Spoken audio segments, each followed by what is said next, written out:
If you are not yet a member of the Patreon, link is in the description. Please consider becoming a member, as you will have access to many videos you cannot find here on YouTube. Oh yeah, Diddy got a podcast. Before we get into today's topic, I want to take you back to one of the biggest battles between a music superstar and a record label. In 1992, George Michael filed a lawsuit against Sony Music, arguing that his recording contract was so restrictive that it amounted to what he called quote-unquote professional slavery. Michael claimed Sony had too much control over his career, his music, and his future, while he had little control over how his work was marketed or promoted. He also alleged that Sony failed to properly support his 1990 album, Listen Without Prejudice Volume 1, after he chose to move away from the sex symbol image that had made him famous. At the heart of the case was a question that artists still ask today: who really owns the music, the creator or the corporation? Although George Michael ultimately lost the lawsuit in 1994, his fight became one of the most famous challenges to record label power in music history and sparked a larger conversation about artistic freedom, ownership, and control in the entertainment industry. Oliver Tree is the latest tragic example of a pattern we keep seeing in the music industry, and there is a long list of musicians who have made the same complaints over the years, except many of them met their demise not long after going public, exposing the industry. Welcome back to another episode of Diddy Got a Podcast, and of course, I'm your host, Diddy. I appreciate you all for tuning in as always. Please hit the like button on your way in, as it will help push the video into the algorithm. In today's episode, I want to talk about something that's not foreign to this channel at all, and that is Hollywood and the music industry. I want you to take a listen to what George Michael said in a 1994 interview about one of the most underrated tactics that the record labels like Sony use to trap artists. Well, it wasn't a perfect deal because all the way through, I've never signed a new deal. Signing a piece of paper which updates the deal. I mean, every single deal that I have done, every single renegotiation that I've done, with whether it be with CBS or Sony, has been an extension of the deal that I signed when I was 18 years old, which effectively bound me for, I think it was 10 albums actually altogether. It was 5 and an optional 5, which is, I mean, effectively the whole of my career, I would imagine. I've never been able to sign a piece of paper as a new deal. I've always been trying to update that deal that I did when I was 18. So I've always been held to that part of the deal that I signed when I was 18 years old. The other point I'd like to make is that people throw around the figures, these massive figures and massive amounts of money that I was supposedly given by Sony. Now, I will completely agree that they are massive amounts of money, and I'm fully aware that I'm in a business which pays amazing money. But CBS signed Wham in 1983. Everything that I have been given by Sony, whether it was in 1984, whether it was in 1988, 1990, they have never been giving me anything above the royalties that I had already earned. That was even true of the £11 million they paid you in 1988? Exactly. I was paid £11 million. I mean, I didn't realise I'd been paid £11 million. That's come out in the court case. But I was paid a huge amount of money, and I know it's a vast amount of money, in 1988. But I was never given anything that CBS or then Sony had not already collected from the public. They were always in profit with me. No one ever did me a favour and said, here, George, here's £11 million. You know, let's see if we make it back. They were always working in the black, as it were. Have you ever noticed that the biggest artists are either on the younger side and or they joined when they were super young and impressionable? Michael Jackson is probably the most infamous example of exposing how evil Sony and the music industry actually is. And as we all know, MJ will lose his life shortly after. I've made an entire video on MJ as I believe he wasn't entirely innocent himself, but that does not mean or take away the claims that he actually made about the music industry and the people who run it. Also, something else that should definitely not go unnoticed is that MJ was a child, as we all know, when he first joined the industry, as he was in it throughout his entire childhood. just like George Michael, except MJ was way younger than most. Prince is another example of someone that lost their life after exposing the industry. Guess how old he was? Even though he had been making music since he was 7 years old, when he actually signed a deal to a major record label, he ironically was the exact same age as George Michael, 18 years old. How convenient. TLC, the Notorious B.I.G., and Tupac were all just 19 and 20 years old when they first signed. And one of the more recent examples would definitely have to go to someone we covered just a little bit over a year ago, Miss Angie Stone. For those of you that don't know that story, Miss Angie Stone, who's been in the industry for decades, had recently come out just months before she passed away, claiming that she had hired attorneys to do a little bit of research into her contract and the money that she had been making over the decades. And it turned out that the record label had allegedly, she wasn't saying alleged, been stealing money from her or taking money from her for years. So much money, in fact, that she claimed that the amount of money that she should have made by that point in time would have retired her 20 years prior. Well, not only did she go public and expose this on social media and announcing that she was going to be suing the record label, but she also announced that she had undergone some sort of random, weird, out of the blue illness that to this day she never got an explanation for. They've taken pretty much everything. They've stolen, I won't say stolen, but they have taken all the monies that were due to me. They have basically absorbed in that company. And even though there's several class action lawsuits, people that were working on my behalf never even registered the songs. All the songs that I've done, I'm only coming to find out they were not properly registered by the companies that I signed over to, people that were supposed to do their due diligence. So I'm truly a walking testimony that God has carried me all this time. Because if you only knew how much money they have taken from me, how much they have stolen from me, money that I'm supposed to be, I should have been able to retire 20 years ago with the money I've made, supposedly. But there are key people that have been driving the ships. And what they've been doing is improperly representing me, improperly stealing from me, taking things in their own hand, changing and switching lanes because they knew I didn't know that part. The devil was very, very, very particular in targeting me. But anyway, I was rushed to the hospital because I wasn't breathing so well. Came to find out I had what was a bacterial blood infection that I had gotten when they stuck me with the needle. It had went into my bloodstream and caused a staph infection of the blood. Now, I didn't have a clue that there was a blood infection until they rushed me into ICU. I went into ICU and I went to use the restroom and I passed out in the restroom. My oxygen went all the way down and rendered me basically unconscious. When I came back to, the nurses began to tell me that I was screaming for Jesus because when I went down, I'm sorry, I didn't know that, I didn't know what was happening. All I know is it was all of a sudden. And I began to praise God and call on his name because I knew biblically that if I was transitioning, I needed to be calling on Jesus. Again, we've covered that a couple of times on the channel. I highly encourage you to go and check out those videos because there's a lot of weird things about what they claim to have happened. They claim that she got hit by an 18-wheeler, but there was actually a witness that was there that day that claimed that the story that the news or the media put out didn't exactly align with what she saw when she was there on the highway to actually help them. So once again, I encourage you all to go and check that out when you get a chance, because as we all know, Miss Angie Stone would then go on to lose her life. And it's also worth mentioning that Miss Angie Stone as well was just 17 years old when she signed her first record deal. And now we have Mr. Oliver Tree. He recently came out just months ago, just like Angie Stone did, and complained about his record label deal and accusing them of taking advantage of and controlling him and his music. Just got word that my album is no longer coming out.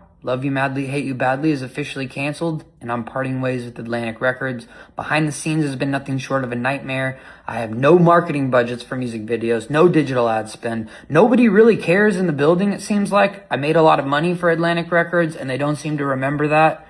I have gotten no support. They forgot to ingest multiple songs into the system, which means the songs didn't come out. I had a Valentine's Day breakout song that didn't even get released because someone forgot to put it in. I don't really understand how that's possible. I've made them tens of millions of dollars, but they don't remember that. So, the music is owned by them. The remainder of the music will not be coming out. I will always continue to make music. Thank you for everyone who's supported me. I can't wait to release more music at some point at a later time, but for now, there is nothing on the horizon. I'm so sorry, and I love you guys. Thank you. Something else to note about Oliver Tree is that he became addicted to drugs and then began selling drugs during his young teen years after his cousin passed away at the young age of 13. It's an experience that's changed your life. When I was 13, my cousin Wayne got spiral meningitis. Within a week, he became brain dead and died. After that moment, I was like, I could die at any time. And so I just wanted to take any moment on and try everything, which ultimately ended up me becoming a drug addict. I started selling drugs. I got kicked out of my home. I had an LSD trip where I actually watched my own funeral, and I had what's called a rebirth. I died, and I woke up the next day, and I realized I was still alive. I had an opportunity to play a big concert, and then music became my savior, my healing, my religion, and it gave me a second chance to take my addiction and become addicted to something that could actually save me and help other people in that process. This is important because, as we've established several times on this channel in the past, record labels target young people who come from traumatized and or fatherless homes. Oh, and Oliver Tree also released his debut EP at the young age of 18 as well. But let me state for the record, just like MJ, George Michael, and the rest of these musicians, I don't argue that they most likely took the oath to join the music industry. I'm not arguing that they're not a culprit. However, I also believe that it's beyond obvious at this point that the record labels manipulate their artists into signing bad contracts because of desperation and ignorance. Many of them don't even realize how corrupted their situation is until they hire their own attorneys, attorneys that the record labels did not recommend themselves, which is a very common thing in the music industry, which is obviously a conflict of interest. And it's not until these artists hire their own attorneys outside of the music industry and they begin digging into the numbers and the fine print, and that's when they realize that they are broke and trapped in their contractual obligations for years to come. But as I stated before, none of these artists necessarily get a pass, and Oliver Tree was no different. As you will be able to see in just a moment, he had a series of videos that were extremely weird. We all are familiar with Pizzagate. That is to say that there are people that are powerful in politics and Hollywood and the music industry and outside of the industry as well that are behind the scenes that are into pedophile behavior. So either Oliver Tree was into exposing this in a very creative way, or Oliver Tree was actually into this and just found creative ways or very strategic ways to speak about it, as you'll see in these videos right here, which are very, very strange. Hey, sir. Hey, little girl.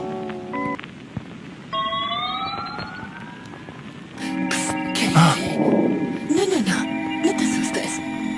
¿Alguna vez has probado los dulces? Oh, no. Policía. What do you want, amigo? Mr. Pizza le está dando dulces a mi amiga Katie. Pizza? What kind of pizza? ¿Qué? Pineapple? Margarita? No. Broccoli, jalapeno, popper, anchovy deluxe? ¿Eso existe? Oh, yeah, you gotta try it. Pepperoni? Sí. That's the worst kind of pizza. ¿Quieres más? Sí. Tengo más en mi casa. Vamos a tu casa. Mr. Pizza, you're under arrest for giving candy to a kid. No se puedes.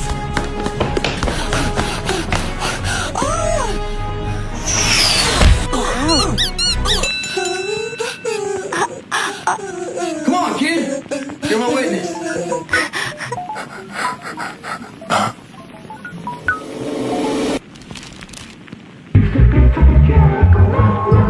Si un adulto te dice, esto es nuestro secreto, no le digas a tus padres. Eres muy maduro para tu edad. Eso suena a Mr. Pizza. O si Mr. Pizza te ofrece dulces, tarjetas de Roblox, o si un adulto te invita a su casa, tú no. Nunca estés a solas con Mr. Pizza. Mr. Pizza te quiere comer, no. Something else I want to state is that it's very commonly known that it's not until the artist passed away, like Michael Jackson, like XXXTentacion, DMX, Takeoff and the Migos, Whitney Houston, Prince, George Michael, Tupac, Biggie Smalls, and the list goes on. It's not until they pass away when it is that their music sees a spike that it hasn't seen either ever before or in a very long time. And so when I die, I've set it up, my will is set up that when I pass, my family, no one's going to get a penny. If I have a wife or kids or anything, not getting a fucking penny. I'll get my kids through college. That's the agreement, but they're not going to be a silver spoon. They're taken care of because my dad worked on some stuff in the 2000s. When I die, all the money is going to go back to artists. So I've set up a foundation. It's called Dr. Oliver Tree's art grants for baby geniuses. And it's set up so that basically the interest generated from my music will take mostly that, but there's also room for other money because when I die, my art will continue to have residuals and probably be worth more than it is now. And I'm mentioning this to say, I didn't really know, I wasn't very familiar, and I'm still not very familiar with Oliver Tree. But I will say I went to the store just the other day to buy some basketball shoes. And while I'm in the store, there's this song that's playing that's super catchy. And it was so catchy, in fact, that I actually Shazammed the song. And I had already been getting requests for like the past 2 days from you all to look into this Oliver Tree story. And it wasn't until I did it and I Shazammed the song, and it was a freaking song by Oliver Tree. Let me look it up. It's a song called Miss You by Oliver Tree. If you don't believe me, hopefully this shows here. Stop the screen and look at it. I'm not joking. I literally Shazammed this in real time just the other day. And I just thought it was interesting that I had never heard of this guy before. Don't know if I had ever heard his voice before in a song. Maybe I have in the past and I just don't remember. But it wasn't until he passed away, all of a sudden his song is being played in retail and in shoe stores. You know, I just thought that was very interesting. I also want to give a shout out to the Fittest Flat Earther. He does great content. Please go and give him a follow. But this video in particular, I thought was very interesting that he covered on Oliver Tree as well because of the way in which Oliver Tree passed away. As we know, Kobe Bryant, I've covered Kobe Bryant a couple of times on the channel. Obviously, I'm working on my Patreon video, still in the works, by the way, for those of you that are waiting. And we know that there was predictive programming with the Kobe Bryant helicopter accident years in advance. Well, I thought some of the things that this guy found on his channel was super interesting as well, because he being Oliver Tree also passed away via a helicopter crash. Poor Oliver Tree killed in a helicopter crash. Well, if you believe that, you're gonna want to watch this. First, in case you don't know, you know how Kobe died in a helicopter crash? Do you know they gave a remote control helicopter out at his last home game? And there was also a cartoon made of him crashing in a helicopter. Well, let me show you a scene from the show Seinfeld. So has anybody seen Firestorm? Firestorm, that's a hell of a picture. Yeah. Remember when they had the helicopter land on top of that car? Hey, come on, I haven't seen it yet. Do you see what the crash looked like? Kind of looks like it's on top of a car. And hey, what was that? That was from Seinfeld? Seinfeld with George Costanza. Well, that's Oliver Tree. And that's George Costanza and Oliver Tree. And George Costanza and Oliver Tree. And George Costanza and Oliver Tree. And George Costanza and Oliver Tree. Let's see what else Oliver Tree has to say about working on another project as he's showing an exact scene from Seinfeld. Y'all in the comment section, give me your thoughts on what you think about this. Do you think it's just a coincidence, weird timing? Because I remember when I did the Angie Stone video, I got a lot of pushback and people were saying, well, you don't understand. Celebrities can pass away just like other people. It doesn't have to always be a conspiracy. Until we actually looked into the inconsistencies of the Angie Stone story and the narrative that they were pushing to us, still to this day, by the way. And it's looking like there's some weird things going on with Oliver Tree as well. Y'all in the comment section to give me your thoughts, man. I'll catch you all in the next one. Peace.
Oh yeah, Diddy got a podcast.